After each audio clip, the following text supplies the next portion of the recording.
first speaker, Ashwath Narayan. So Ashwath is the co-founder and CEO at Social Current, a DC-based managed service and platform that matches social impact organizations and nonprofits with influencers and content creators across social media platforms. Please welcome our first speaker, Ashwath.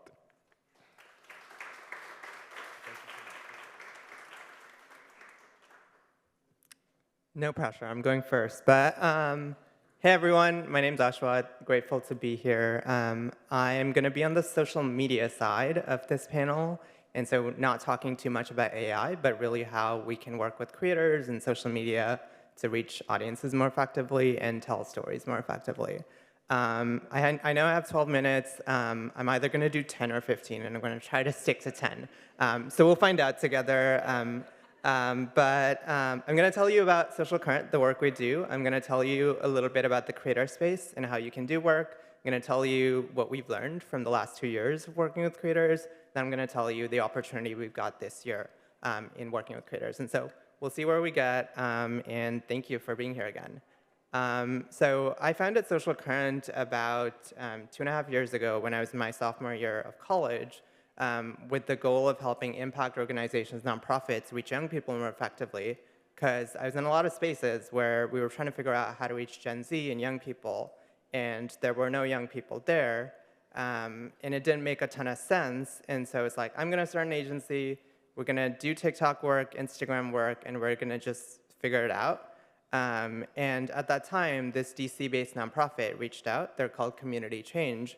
And they were doing a campaign around the child tax credit, which was passed 2021, and hopefully gets passed again. But they were doing a campaign, and they were trying to figure out how they could get it outside of DC and outside of paywalls and outside of media into their communities. And at the same time, they were sort of trying to figure out how they could, center their communities in doing that work. And we were like, why don't we hire a bunch of TikTok creators, Instagram creators who got the policy themselves, and why don't we work with them to talk about their lived experiences? And so over the course of 2 weeks, we worked with these creators. We helped them hire, train, and recruit about 15 creators. Every one of them had either got the tax policy themselves or were part of families with lived experiences. Their aunts got it, or they had a nephew, and their family got it. And so all they did was talk about what they used the tax policy for and what it meant to them. And the goal with the campaign was to sort of reach 100,000 people in 24 hours, reach 400,000 people, and send almost 10,000 people to a website with resources on the tax credit. And we were like, holy shit, this is awesome. We get to have an impact. We get to be on TikTok.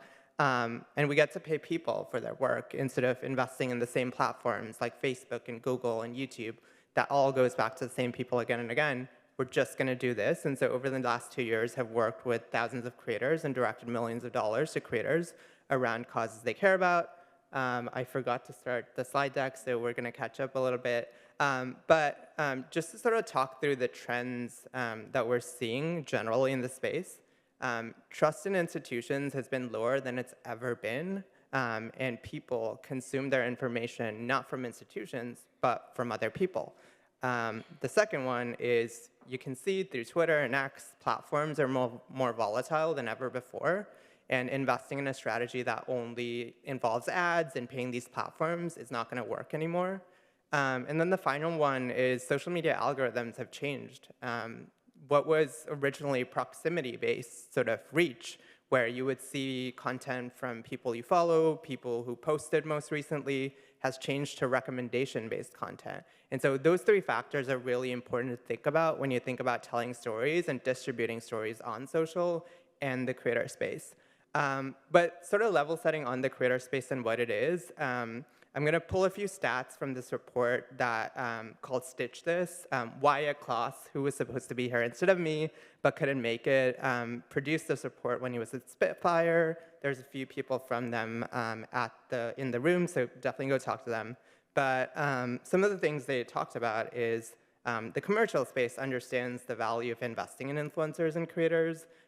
Almost $5 billion will be spent in 2024 on sponsored content in partnership with influencers, they know that it works. And the nonprofit space, the impact space, is still catching up to this tactic.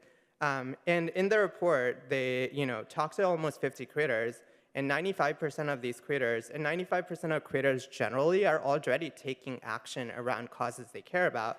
But majority of them said that they would create more content if they were paid to create social justice content, because creating content is work, and they should be paid to do it. And many creators want access to resources to do this work more effectively. A lot of times, the information around research, messaging, polling will sit very far away from the distribution, and so it's important to think about that when you think about the creator space. I'm going to play some videos soon, but before I sort of do that, I also want to talk through what a creator campaign looks like. So step one, you understand the goals. You want to reach more people around a specific issue. Step two, you understand who you want to reach, what your audience is. Step three, you try to find someone from that audience that has a social presence, is creating content more regularly. Step four, you reach out, you try to build a relationship. Step five, you build out messaging. What are some resources that this person is then going to promote? What is the call to action? Step six, you send them the messaging. Step seven, you contract this creator. You want to do 2 deliverables, 1 deliverable, 3, whatever it is. Step 8, you have the creator produce content. You look at it. Step 9, they go live. Step 10, you maybe repeat. And so start to finish, you want to sort of think through how you can work with creators to amplify whatever your mission is, whatever your goals are.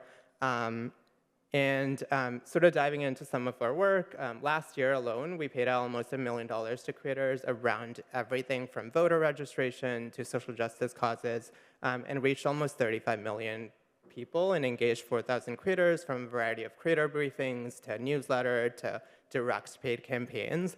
On the last slide, there will be a sort of a link where you can download our impact report and look through sort of what we've learned, and I'll also talk about that a little bit. But we're going to go back to sort of the fun part of this, which is playing a few videos. I'm going to play 10 seconds of each so that you get a sense of what it is, but we'll see the first video. You know all the ways your school is tracking you. I teach at a university, and I know many students don't understand all of the ways they're being tracked. Most universities at this point use learning management systems like ELMS, Instructure, or Blackboard, where professors can post their syllabi and their... You know all the ways your school is tracking you. So this one was a video produced to talk about privacy to college students. And so it's an article about the different ways that college learning management systems are tracking students that they didn't know about. It's like if you go to like a Blackboard and then go to another site, Blackboard is tracking you going to the other site. And so there's so many different ways. And so the goal was to educate students, young people, on the different ways. And so this can be a video that's more educational. The second one is about caregiving and sort of the importance of caregivers. Afford it, but if you can't save for a down payment, maybe that was a bad idea. Well, I actually didn't choose to stay home. Is Gary forcing? Are you in danger? What? No, 2 kids in childcare is like $3-4 grand a month, And? it's more than I'd be making. I don't understand. Right, because Marcy makes what, like $350 a year? Ugh, no, $450, which isn't much. So this video was during National Caregivers Month, which was in November. It was to spread awareness about the insane costs of childcare. And so this went live on Instagram and TikTok. All of these videos have reached hundreds of thousands of people on social, but have also started a conversation around these different issues. And the goal with these was narrative, but I'll play the last video, which is around mental health. Hi, I'm here to pick up my bestie. You mean your kid? Are you a parent? No, bestie. Her name is Audrey, and she's in Nick Martin's class. Okay, let me call down there and ask. What's your name? Nicole. Nick Martin, there is a Nicole here for Audrey. Certified? Okay. What exactly do you do? Mental health can be hard to talk about, especially for queer teens. I was one once, and so is Audrey, so I hang out with her after school just to be supportive. And you're certified to do this? Yes, I even earned a scholarship from the program. I can't wait to tell Audrey. I learn new things every day. So this one was in partnership with an org called Do Something. It was to promote a program that they have around becoming a certified bestie. It was essentially focused on helping young people start conversations around mental health with their besties. And so you can also work with creators to promote a program or talk about sort of mental health in partnership with creators as well. So this is just to give you sort of a taste of like what it can look like to work in partnership with creators. It doesn't have to look exactly like this. It can look a variety of different ways, but this is just sort of how it could look like. But to sort of dive into what we've learned and get a little tactical over the last 2 years, creator programs can look very different. One of the ways a creator program can look is you work with creators, you pay them for one-off pieces of content over, you work with 100 creators, you pay them each for one piece of content. You can also work with creators in sort of cohort basis, where you work with 10 creators over a period of time, very much like a fellowship. They're producing content around your issue for a long period of time. And the final one is you can also just build a community of creators that's engaging around an issue. They're learning about the issue. They're sort of engaging with your messaging, with your research. Not every program has to be just one of this. You can also build a creator program that has all of this. I saw the 2-minute mark, so I'm going to sort of run through a few of the other stuff. But it's important to think through like how you can build relationships with creators over a period of time. You want to make sure that you start by engaging them, understanding what they care about, how they relate to your issue, and then provide them with access to resources over a period of time. You don't want to reach out and just say, hey, can you just post my stuff? That's not going to be effective. That's not going to be helpful. You want to think about how you can cultivate them being engaged in your issue over a period of time. You also then want to think through how you can support and give creators value. A lot of times creators obviously want compensation and need to be paid for this work, but you also want to think through what are some other ways you can help them. Maybe it's a connection to a funder, maybe it's a resource, maybe it's an introduction. How can you provide creators value that helps them do what they do and it helps them share their story more effectively? And then finally, looking forward at sort of this year and the opportunity we've got, with AI, there's going to be so much misinformation, especially around the election, especially around sort of November. And the role creators are going to play this year is more important than ever. And so it's important to think through how you can educate creators in your network around fighting disinfo, spotting disinfo, misinformation, because a lot of times creators will be the originators of a lot of this content if they don't spot it first. And so it's important to think through like the role that these people can play in fighting misinfo that will inevitably come through the role of AI. And then sort of closing and what you can do tactically, fund a creator program. Think through nonprofits in your network, think through creators in your network, and see if you can build a relationship with them. Think about the creators you have in your network and support them, whether that's commenting on their content, sharing their content, connecting them to a funder, and try thinking through how you can invest in new media instead of the same platforms. A lot of times we have organizations that are investing in communicating with the press, they're investing in ads, but investing in creators is an investment in people, and we need more of it.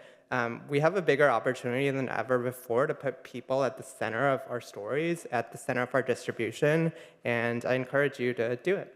Thank you so much.